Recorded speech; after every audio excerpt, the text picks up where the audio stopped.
হাতরাসের গতকালের ভয়াবহ দুর্ঘটনা, মর্মান্তিক দুর্ঘটনা, পদপিষ্ট হয়ে 122 জনের মৃত্যু, ষড়যন্ত্রের তত্ত্ব। হাতরাসের দুর্ঘটনায় ষড়যন্ত্রের তত্ত্ব। পদপিষ্ট হয়ে 122 জনের মৃত্যুর তদন্ত ষড়যন্ত্র না দুর্ঘটনা। তদন্তে যোগী সরকার, বিচার বিভাগীয় তদন্তের নির্দেশ যোগী আদিত্যনাথের। কথা বলবো মৈত্রেয়ীর সঙ্গে। মৈত্রেয়ী, ষড়যন্ত্রের কথা কেন উঠে আসছে? দেখো, আজকে যোগী আদিত্যনাথ তিনি ঘটনাস্থলে যান এবং আহতদের সঙ্গে কথা বলেন এবং তারপরে পুলিশ প্রশাসনের সঙ্গে বেশ কিছুক্ষণ ধরে তিনি বৈঠক করেন এবং তারপরে তিনি বেরিয়ে এসে বলছেন যে এই যে ঘটনাটি ঘটেছে গতকাল এবং যার জেরে 122 জন নিরীহ মানুষের প্রাণ গিয়েছে, যার মধ্যে শিশু মহিলারাও রয়েছেন, সেই জায়গায় দাঁড়িয়ে তারা মনে করছেন যে এর পেছনে কোনো ষড়যন্ত্র হয়ে থাকলেও থাকতে পারে। তার কারণ এই ঘটনা আগেও এরকম ধরনের ধর্মীয় অনুষ্ঠানের আয়োজন হয়েছে, কিন্তু কখনো এত বিপুল পরিমাণের বিপর্যয় হয়নি। ফলে কোথাও কোনো ষড়যন্ত্র হয়েছে কিনা, পুলিশ প্রশাসনের তরফ থেকে কোনো গাফিলতি হয়েছে কিনা, সেই সবকিছুই খতিয়ে দেখা হবে এবং সেই খতিয়ে দেখার জন্যই বিচার বিভাগীয় তদন্তের নির্দেশ দিলেন উত্তরপ্রদেশের মুখ্যমন্ত্রী যোগী আদিত্যনাথ। এবং তিনি যেটা জানিয়েছেন, একজন অবসরপ্রাপ্ত বিচারপতি, তার তত্ত্বাবধানে, তার চেয়ারম্যানশিপে এই বিচার বিভাগীয় তদন্ত হবে এবং একই সঙ্গে একটি এসওপিও তৈরি করতে বলা হয়েছে, যাতে এ ধরনের জমায়েতের ক্ষেত্রে পরবর্তীকালে এ ধরনের বড় বিপর্যয়ের ঘটনা না ঘটে। তুমি থাকো, যোগী আদিত্যনাথ কি বললেন একবার দেখাই। एडीजी आगरा की अध्यक्षता में एक एसआईटी गठित की है, जिसने अपनी प्रारंभिक रिपोर्ट दी है। आयोजकों को पूछताछ के लिए बुलाना, घटना की लापरवाही और जिम्मेदारों की जवाबदेही भी इसके लिए तय करना, जिसके लिए पहले से ही एफआईआर यहाँ पे दर्ज हो चुकी है। घटना घटित हुई है तो इसके पीछे हादसा नहीं तो साजिश किसकी है, कौन इसके पीछे है, इन सभी पहलुओं को लेकर के राज्य सरकार ने तय किया है कि हम इसका एक जुडिशियल इंक्वायरी भी करवाएंगे और जुडिशियल इंक्वायरी हाईकोर्ट के एक रिटायर्ड जज की अध्यक्षता में होगी। जो भी इसके लिए दोषी होगा उन्हें इसकी सजा देना, इस प्रकार की घटना की पुनरावृत्ति न हो, इनके बारे में एक सुझाव और एक एसओपी उनके माध्यम से बनाई जा सके, यह हम लोग सुनिश्चित करेंगे। এত কিছু হচ্ছে, ষড়যন্ত্র না দুর্ঘটনা, বিচার বিভাগীয় তদন্ত, কিন্তু যার জন্য এই ঘটনা, যে মূল অভিযুক্ত নারায়ণ সাকার হরি ওরফে সুরজ পাল, ভোলে বাবা, তার নামই নেই এফআইআরে। কথা বলবো প্রতিনিধি মৈত্রেয়ীর সঙ্গে। তার নাম নেই কেন এফআইআরে? দেখো, খুব স্বাভাবিকভাবে এই প্রশ্নটাই বারবার করে উঠছে। তার কারণ নিহতদের পরিজনের তরফ থেকেও এই অভিযোগটা উঠেছে যে এই গোটা ঘটনার পিছনে দায়ী যদি কেউ হন, তাহলে এই ভোলে বাবাই ওরফে সুরজ পাল, এবং তাহলে তার নাম নেই কেন? যদিও পুলিশ প্রশাসনের তরফ থেকে বলা হচ্ছে, তাদের যুক্তি যে কোনো যারা মৃত পরিবার পরিজনেরা রয়েছেন বা যারা আহতরা রয়েছেন, তারা এখনো পর্যন্ত কোনো লিখিত অভিযোগ দেননি তাদের এই ধর্মগুরুর বিরুদ্ধে বা ঘোষিত এই ধর্মগুরুর বিরুদ্ধে। ফলে তারা অপেক্ষা করছেন যে কোনো অভিযোগ তারা পান, তাহলে ঘটনার পরেও মৈত্রেয়ী, উত্তরপ্রদেশ পুলিশ বা যে পুলিশ হোক না কেন, তারা স্বতঃপ্রণোদিত হয়ে এই ভোলে বাবার বিরুদ্ধে এফআইআর করতে পারলো না। এটাই সব থেকে বড় প্রশ্ন, যে কেন তারা এখনো পর্যন্ত এফআইআর করলো না। যখন প্রশ্ন করা হচ্ছে, সেই প্রশ্ন তারা অন রেকর্ড তার জবাব দিতে তারা এড়িয়ে যাচ্ছেন, যদিও অফ রেকর্ড তারা বলছেন যে তারা প্রয়োজন বুঝলে তারা স্বতঃপ্রণোদিত হয়ে মামলা করবেন। কিন্তু প্রশ্ন হচ্ছে যে এখনো পর্যন্ত স্বতঃপ্রণোদিত হয়ে মামলা নয় কেন? যেখানে 122 জনের মৃত্যু ঘটে গেল, সেখানে শুধু আয়োজকদের বিরুদ্ধেই কেন মামলা? কেন যে ব্যক্তির এই ধরনের ধর্মীয় অনুষ্ঠানে এর আগেও এত ধরনের এফআইআর দায়ের হয়নি, কিন্তু সেই ভোলে বাবা তো ফেরার, কোথায় গেলেন? দেখো, এখনো পর্যন্ত ভোলে বাবা কোথায় আছেন সে বিষয়ে কোনো স্পষ্ট ইঙ্গিত নেই পুলিশের কাছেও। তাদের যেটা যুক্তি, তারা যেটা জানাচ্ছেন যে আজকে সকালে যখন এই ভোলে বাবার আশ্রমে তারা যান, ওখানে গিয়ে কিন্তু ভোলে বাবার সন্ধান তারা পাননি। যদিও খুব ইন্টারেস্টিং ভাবে কিন্তু দেখা যাচ্ছে যে ভোলে বাবার যে আশ্রম রয়েছে, অর্থাৎ সেই আশ্রমের বাইরে, যে বিলাসবহুল আশ্রম, সেই আশ্রমের বাইরে কিন্তু পুলিশ প্রহরা দেওয়া রয়েছে। প্রশ্ন করা হচ্ছে ম্যানপুরীর সেই আশ্রমে কেন প্রহরা রয়েছে। তারা বলছেন যদি সেখানে ভাঙচুর না চালানো হয়। তবে ভোলে বাবা তিনি সেখানে নেই বলেই পুলিশ জানাচ্ছে। যদিও ভক্তদের কেউ দাবি করেছেন যে ভোলে বাবা এবং তার স্ত্রী তারা ভেতরেই রয়েছেন ম্যানপুরীর আশ্রমে, এবং এই তত্ত্বটাও উঠে আসছে কোথাও কি যে ম্যানপুরীর এই আশ্রমে আদতে ভোলে বাবাকেই প্রোটেকশন দেওয়ার জন্য বাইরে পুলিশ প্রহরা রাখা রয়েছে। একদম। এই দেখুন, বিরাট প্যালেসের মতো ভোলে বাবার বাড়ি, আর এই ভোলে বাবাই দীর্ঘ কয়েক বছর ধরে এইভাবে স্বঘোষিত ধর্মগুরু হয়ে কাজ চালাতেন। লাখো লাখো পুণ্যার্থী তার, শুভানুধ্যায়ী তার, কিন্তু তার এফআইআর এ নাম নেই, তার নাম নেই এফআইআর এ, তাকে পুলিশ প্রোটেকশন দেওয়া হচ্ছে বলে অভিযোগ। আর যোগী আদিত্যনাথ समाजवादी पार्टी के निशाना করছেন। कुछ लोगों की एक प्रवृत्ति होती है कि इस प्रकार के दुखद और दर्दनाक घटनाओं में भी वे राजनीति ढूंढते हैं, और ऐसे लोगों की एक फितरत है कि चोरी भी और सीना चोरी भी। यह हर व्यक्ति जानता है कि सज्जन के फोटो किसके साथ में है, उनके राजनीतिक संबंध किन के साथ जुड़े हुए हैं। आप लोगों ने इस बात को देखा होगा कि पिछले दिनों रैलियों के दौरान इस प्रकार की भगदड़ कहां मस्ती थी और कौन इसके पीछे थे, और मुझे लगता है उसकी तह में जाना आवश्यक है। जो लोग निर्दोष लोगों के जीवन के साथ खिलवाड़ करते हैं और उनकी जवाबदेही भी इसके साथ तय होगी। নাম না করে সমাজবাদী পার্টির বিরুদ্ধে নিশানা করলেন, আর এদিকে অখিলেশ যাদব তিনি কাঠগড়ায় দাঁড়ালেন योगी आदित्यनाथ সরকারকেই।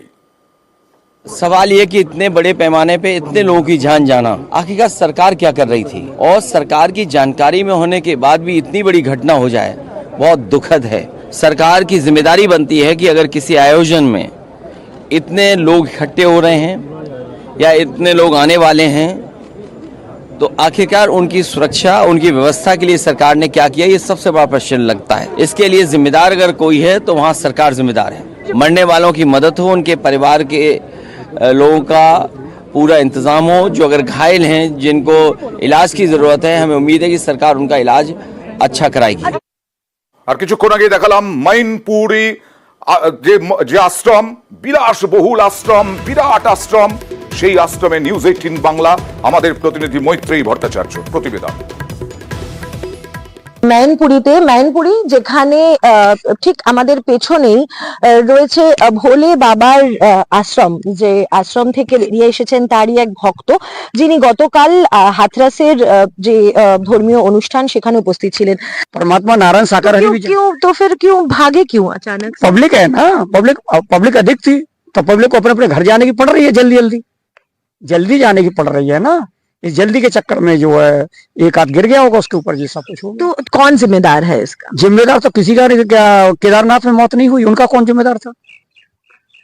केदारनाथ में मृत्यु तमाम अभी हुई। तो मतलब नारायण साकर हरि जी अभी यहीं पे है? हाँ, यहाँ से कहीं नहीं गए? नहीं, हमें तो अभी तो हम जो दर्शन करने के लिए गए तो हमें तो मिले नहीं, हम तो मत्था टेक के आए हैं उनके दरबार में। আপনার সঙ্গে মহেশ্বর জি, এবং তার যুক্তি যে নারায়ণ দেখা পাননি নারায়ণ সাকার হরির।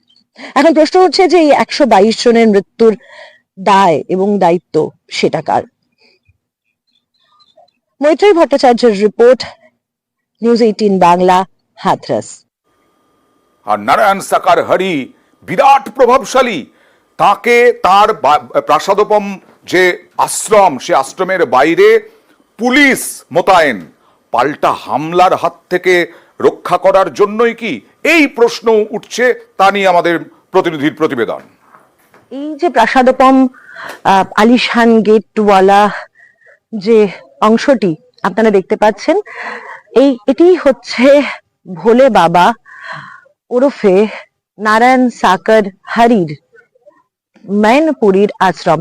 এবং এই আশ্রমের কয়েকটা উল্লেখযোগ্য জিনিস আমি দেখাতে চাইবো। প্রাসাদোপম আশ্রমের সঙ্গে সঙ্গে তার সুবিশাল গেট, এবং তার সঙ্গে সঙ্গেই এই গেটের ঠিক বাইরেই লাগানো রয়েছে 200 জনের নামের তালিকা। এই 200 জনের তালিকার মধ্যে অন্ততপক্ষে 150 জন তারা রয়েছেন ম্যানপুরি থেকে, এবং এরা প্রত্যেকেই ডোনেশন দিয়েছেন, এবং ডোনেশনের অঙ্ক দেখলে আপনি বুঝতে পারবেন যে এই বাবার কাছে কত টাকার ডোনেশন জমা পড়তো। কেউ 50,000, কেউ 1 লক্ষ, কেউ 2 লক্ষ, বা কেউ তারও বেশি টাকা ডোনেশন দিয়েছেন। যদিও এই মুহূর্তে এই আশ্রমে তিনি নেই বলেই পুলিশ জানতে পেরেছে। পুলিশের তরফ থেকে প্রহরা বসানো রয়েছে গেটের বাইরে, তার কারণ যেহেতু স্থানীয় একাধিক গ্রামের মানুষের মৃত্যু হয়েছে, ফলে সেই জায়গায় দাঁড়িয়ে যাতে কোনো হিংসার ঘটনা সৃষ্টি না হয়, এই আশ্রমের আবাসিকদের যারা রয়েছেন তাদের প্রতি যাতে কোনো হিংসাত্মক ঘটনা না ঘটে, সেটা সুনিশ্চিত করতেই এই পাহারার ব্যবস্থা করা হয়েছে। এবার প্রশ্ন উঠছে, কেন এই বাবা, যিনি নিজেকে ঘোষণা করেছিলেন একেবারে ভগবান বলে, যিনি ঘোষণা করেছিলেন, সেই বাবার বিরুদ্ধে কেন এফআইআর রুজু হয়নি। সেক্ষেত্রে দাঁড়িয়ে পুলিশের যুক্তি যে কোনো ভক্তই তার বিরুদ্ধে অভিযোগ দায়ের করতে রাজি হয়নি। তবে এরকমই যদি পরিস্থিতি চলতে থাকে তাহলে তাদের তরফ থেকে সুমোটো অভিযোগ দায়ের করে তদন্ত শুরু করা হবে, এমনটাও তারা বলছেন। ইতিমধ্যেই যোগী আদিত্যনাথের সঙ্গে বিস্তারিত বৈঠক হয়েছে পুলিশ প্রশাসনে যারা তদন্ত করছেন সেই বিষয়ে। তদন্ত যাতে একেবারে অতি দ্রুত শেষ হয় এবং দোষীরা যাতে শাস্তি পান সেটা সুনিশ্চিত করার নির্দেশ দিয়েছেন যোগী আদিত্যনাথ। তবে একটা প্রশ্ন উঠছে যে এত প্রাসাদোপম যে আশ্রম রয়েছে এবং শুধু একটি আশ্রমই নয়, একাধিক জায়গায় এই বাবা অর্থাৎ নারায়ণ সাকার হরির তার আশ্রম রয়েছে, তিনি এই মুহূর্তে কোথায় আছেন? কারণ এই আশ্রমে পুলিশ বলছে তিনি নেই। মৈত্রী ভট্টাচার্যর রিপোর্ট, নিউজ 18 বাংলা, হাথরাস, উত্তরপ্রদেশ। আর গতকালের দুর্ঘটনায় এখনো পর্যন্ত মৃতের সংখ্যা বেড়ে 122। রথিভানপুরে এক ধর্মীয় অনুষ্ঠানে ভক্তদের হুড়োহুড়িতে চূড়ান্ত বিশৃঙ্খলা, পদপিষ্ট হয়ে 122 জনের মৃত্যু। অধিকাংশ মহিলা, মৃত্যু হয়েছে কয়েকজন শিশুরও, আর আহত বহু, তাদের মধ্যে বেশ কয়েকজনের অবস্থা আশঙ্কাজনক। অর্থাৎ মৃতের সংখ্যা আরো বাড়তে পারে বলে আশঙ্কা। 3.5 साल है, ये मेरा भतीजा लगता है और ये काफी टाइम तक नहीं पहुंचे हुए होते हैं। फिर वहाँ पता लगता है कि बहुत से लोगों की डेथ हो गई है। लाइव देख रहे थे, उस पर टोल फ्री नंबर आ रहे थे जिस पर पता करा गया, तब जाके इसका पता लगा। माँ का अभी तक कोई पता नहीं है। बाबा जी का पता नहीं है कहाँ है, क्या लगता है सामने आना चाहिए उनको। एक बार तो आना चाहिए क्योंकि पब्लिक बहुत ही ज्यादा परेशान है, बहुत ही ज्यादा दुख में है। बॉडियां ऐसी हैं जो अपने परिजनों तक नहीं मिल पा रही हैं। जैसे कि एक एग्जाम्पल के लिए मैं भी हूँ। मेरी पत्नी, हाँ, डेट हो गई। गांव की एक हमारी चाची आई और एक बहन जी आई हमारे गांव की, तीनों खत्म हो गई जी, 3 महिलाएं खत्म। আর এই ধর্মীয় অনুষ্ঠানে বিশৃঙ্খলাতে এত জনের প্রাণ গেছে। ধর্মগুরুর সাক্ষাৎ পেতে ভক্তদের মধ্যে হুড়োহুড়ি পড়ে যায়। এখনো পর্যন্ত যা জানা যাচ্ছে, ওই ধর্মগুরু স্বঘোষিত ভোলে বাবা নামেই পরিচিত, তার পেছনে দৌড়তে গিয়ে এই রকম ভাবে পদপিষ্ট। অনুষ্ঠানে থাকার জন্য যত অনুমতি দেওয়া হয় তার থেকে অনেক বেশি মানুষ, মানে 80,000-এর জায়গায় 2.5 লক্ষ মানুষ ছিলেন বলে দাবি পুলিশের। ঘটনায় উচ্চ পর্যায়ের তদন্ত কমিটি গঠন। আর এখন সেখানে শুধুই কান্নার আওয়াজ। রাতভর বিভিন্ন হাসপাতালে চলে ময়না তদন্ত। সকালেই দেহ হস্তান্তর পরিবারকে, অনেকেই আবার দেহ পাননি পরিবারের আত্মীয়রা। ঘটনায় উচ্চ পর্যায়ের কমিটি গড়ে তদন্তে যোগী প্রশাসন। সৎসঙ্গের আয়োজকদের বিরুদ্ধে প্রমাণ লোপাটের অভিযোগ, একাধিক ধারায় এফআইআর পুলিশের। ঘটনাস্থলে forensic team, sniffer dog, CBI চেয়ে এলাহাবাদ হাইকোর্টে জনস্বার্থ মামলা। সুপ্রিম কোর্টের নজরদারিতে নিরপেক্ষ তদন্তে চেয়ে মামলা আইনজীবীর। আর দুর্ঘটনাস্থলে নিউজ 18 বাংলা কিভাবে বিপর্যয় তথ্য তালাশ। হাথরাসের মর্গের বাইরে মানুষের ভিড় এবং স্বজনহারাদের কান্না। এই মুহূর্তে আমাদের সঙ্গে একজন রয়েছেন যিনি উন্নাও থেকে, যার দেওরের স্ত্রী, তিনি এসেছিলেন। माताजी, आप हमें बताएंगे कि कौन आए थे यहाँ पे और क्या पता चला आपको? हमारे देवरानी के बाप आए रहे, वो यहाँ से फोन किया, यहाँ ढूंढे है तो यहाँ नहीं मिली है, तो वहाँ वहाँ से फोन किया हमरे लिए किने घर का, तब वहाँ से हम पंचे आए। अच्छा, क्या बताया आपने? देखा देवरानी? बहन यहाँ रूबी का, राज का ढूंढे रहे, नहीं मिल नहीं रहे।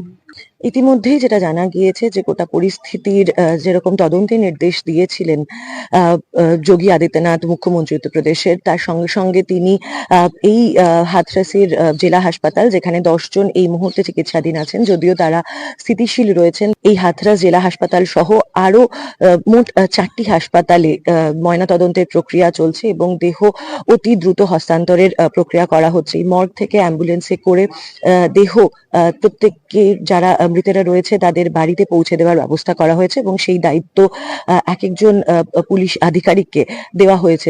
এখনো পর্যন্ত প্রশাসন সূত্রে যেটা জানা গেছে, উত্তরপ্রদেশের পাশাপাশি মৃতদের তালিকায় একটা বড় অংশের মানুষ তারা রয়েছেন আগ্রা, রাজস্থান থেকে। আবারও বলছি, মৃতের সংখ্যা বাড়ার আশঙ্কা, কারণ আহতদের মধ্যে বেশ কয়েকজনের অবস্থা আশঙ্কাজনক। ভয়ঙ্কর দুর্ঘটনা, ভয়াবহ দুর্ঘটনা। বেঘোরে প্রাণ গেছে বহু মানুষের। অনেকেই তাদের পরিবারের মৃত্যু মানতে পারছেন না। নিজের সন্তানকে হারিয়েছেন বাবা, তিনি মর্গের বাইরে মাটিতে বসে রয়েছেন। भीड़ क्यों, मतलब भीड़ ज्यादा, फिर अचानक ये भाग दौड़ कैसे लग गई? भाग दौड़ का पता नहीं, भाग दौड़ भीड़ इतना ज्यादा रही कि वह में एक दो आदमी गिरे, पुलिस बतावत रही कि एक दो महिला गिरी, एक कैसे पटरा होते चली गई। नहीं चरण छूने नहीं, तो उनके प्रवचन सबको सुनत है, चरण छुए को नहीं जात, वहाँ पहुँच नहीं पावत, पहुंच नहीं पाए? नहीं वहाँ को नहीं पहुँच। 4.5-5 साल का वह है। तो किसकी गलती हुई थी बाबा इस पूरे काम कारनामे में? जांच पड़ताल तो होनी चाहिए ना आपने। हाँ अब हुए जौन हुए, जांच पड़ताल तो सब चला गया। किसकी गलती हुई होगी भाई? कई की गलती हम बताई रे। पहले भी सत्संग में ऐसा भीड़ हुआ था कभी? भीड़ होती रही, लेकिन ये इतना कबो नहीं भाई।